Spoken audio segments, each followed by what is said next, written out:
అమ్మయ్య ఇప్పుడు అయిపోయింది ఫ్రెండ్స్. అంటే అయిపోయి ఒక అర్ధగంట అయిందిలేండి. ఇక నేను అవన్నీ కడిగేసుకొని పెట్టుకున్నా.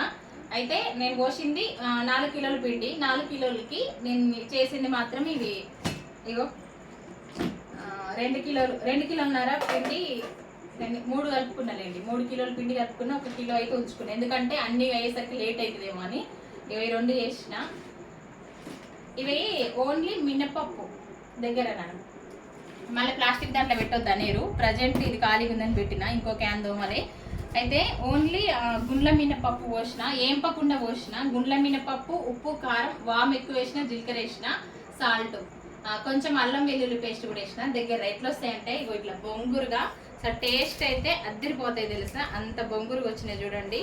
ఇంకా వేరే ఏం వేయాల్సిన అవసరం లేదు. నేను చన్నీళ్ళతోటే పిండి కూడా కలిపిన, వేడి నీళ్ళు అయితే వేయలేదు. చూడండి ఎంత బాగా వచ్చినాయో, టేస్ట్ కూడా బాగా వచ్చినాయి. నువ్వులు వేసిన, మర్చిపోయినా. ఓకేనా ఫ్రెండ్స్, ఈ రోజుకైతే ఇవి చేసిన. ఇంకా కొంచెం పిండి ఉంది, ఇది వేరే ఏమైనా చేద్దామని కొంచెం ఉంచిన. ఇప్పుడు అయిపోయిందండి. ఇంకా 5:30కి మొదలు పెట్టుకుంటే ఇప్పటికే. ఓకేనా ఫ్రెండ్స్, బాయ్ అండి. ఇంకా వంట అయితే చేయాలి. నాని తినేస్తున్నాడు కూడా, టేస్ట్ చూస్తావా?